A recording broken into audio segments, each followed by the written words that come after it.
Hello and welcome to this edition of Big Fish Small Pod for Tuesday, November 21st, 2023. And if you are new to the Small Pod, here we like to give you all the information about the Marlins for that particular day all season long in 10 minutes or less. And Marlins fans, I am back again here to give you a new Small Pod on the free agent class and potential target fits for your Miami Marlins. Last episode were catchers. This episode is going to be the infield. Decided to do more on the infield as a whole because it is just a barren place for this free agency class. There are not a lot of top names in the infield market, so it will be better off to do maybe the top players at each position or just a couple players that overall could solidify this Marlins infield. And the first player we are going to discuss comes from the Cleveland Guardians last season, and that is going to be Amed Rosario. You look at Amed Rosario, who had just not the best years last season with the Cleveland Guardians. His slash line fell to 265, 306, 369 over his last 412 trips to the plate. And then when you look at his StatCast metrics, they were not great. Defensively, they had him at a way below average, 16 runs. Negative 16 runs below average at his DRS, which estimated is around negative 11 runs, which really marks him as one of the worst of his career. He fared a bit better with the Dodgers than when he did with the Guardians. You look at him with the Dodgers, his slugging went up, his OPS went up from a 675 with the Guardians to 709 with the Dodgers. Rosario, fair ball down the line. Both runs are going to score. Rosario hustles into second. Throw skips away. He'll run to third. 5-1 Dodgers.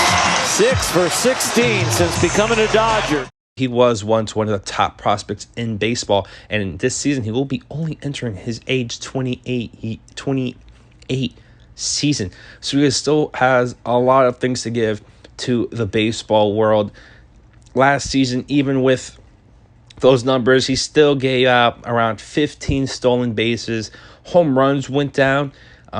Was a guy that gave you close to 15 home runs at one point back in 2019. Before that, he had 2 straight years of 11 home runs. And for the Marlins, I really like this fit just because it will not cost as much. And with Amed Rosario, it's a guy who can play shortstop. He can even fill in at second base for Luis Ariz. And the Marlins, they need a shortstop badly. I understand Vidal Brujan, but he is not going to be the guy, especially this right now. As of right now, I would not start Vidal Brujan as my starting shortstop for the Marlins. I think Amed Rosario will be just, I don't want to say that expensive. This is someone that you might have to give 2 years to, maybe the same around range that the Marlins gave Gene Segura, but I will be more obliged to give that type of money to Amed Rosario, around 2 years, maybe $20 million. You're getting a right-handed infielder that at his peak can give you some plus offense and, you know, modest power and just really great offensive productivity, which otherwise, looking at it, really below average for the Marlins. So that's one player I would look at, Amed Rosario. The next player is a player that's been linked to the Marlins, it seems like, every year for the last couple of years, whether it's a trade, whether it's he's just going to sign with the Marlins, and that is Justin Turner. Now, I believe 38 years old, 39 going into next season. He's turning 38 in just a couple of days on November 23rd. So happy early birthday to you, Justin Turner, if you're listening to this. But be 39 on his coming up season, and a guy that you may not want to have defensively. It would just be very difficult for him to just maintain that type of defense at his age, and obviously with Jake Berger, who would more than likely eat up all that space that with Justin Turner, he would have to be the long-term DH for that season. But I believe the Marlins really are a fit. This is a guy who offensively is going to give you home runs, and he's going to give you offensive productivity, which the Marlins have desperately needed. And you can put him at DH. Obviously, not the same effect that the Marlins have had with Jorge Soler, but this is a guy that you could put there with DH. You can platoon him at times to third base, and he can also play second and first base. So someone who could cover the entire infield except shortstop, which can help the Marlins look at in the long term. Guys may go down, guys may get hurt, and of course you can have a veteran like Justin Turner who can also help and mentor the other guys. Imagine Justin Turner just helping out Jake Berger at that position. And you look at Justin Turner last season with the Red Sox, he had a really good year. You look at his year there. He had a 2 WAR according to Baseball Reference, which is really great for a guy who's on that season was 38 years old. He had 23 home runs, the most since 2021. Just really great stuff you see from him at Boston. 800 OPS. His slugging, his highest since 2021. His on-base percentage at .345. He's not going to give you what he used to do with the Dodgers and give you that high batting average and high on-base percentage. The on-base percentage has been going down ever since 2020, 2019 to now last season, .455. But again, someone that can help the Marlins offensively, like Justin Turner, I believe will benefit the team more than it does badly.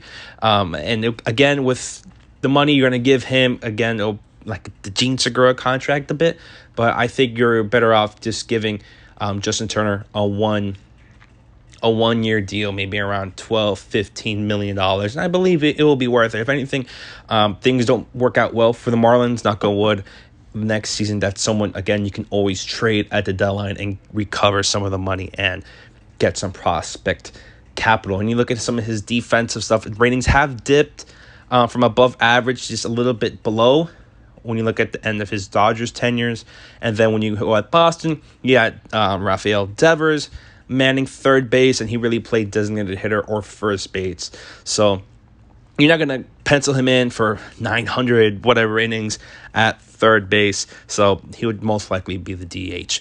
And the last player, really quickly, left in the middle left, Tim Anderson. Yes, the one time it seemed like one of the best players in baseball back in 2020, 7th in MVP, silver slugging, 2021, 22, and everything went down a hill in 2023. OPS went down, slugging, OBP, both in the 200s, OPS a 582, OPS plus went from 109 in 22 to 60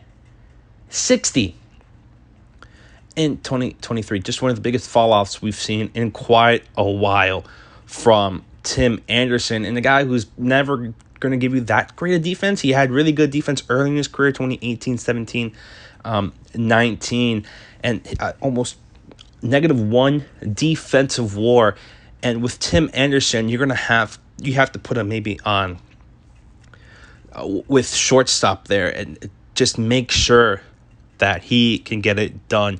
I believe Tim Anderson, again, you can't give him a long-term deal. I believe this is someone, again, he's also 30 years old. A 1-year deal might be right for Tim Anderson, just almost like a prove-it deal. We've seen these like in NBA and NFL. And with Tim Anderson, again, just the metrics have not looked good at all last season. Just an abysmal season for him. He's always been almost a ground ball hitter. We look at last season, was a personal high for him, around 61%. And he has interest from other teams. We've seen everything that's happened to him, everything with him and Jose Ramirez earlier last season, which might be a factor in his market. But I believe his track record should give him other opportunities with teams.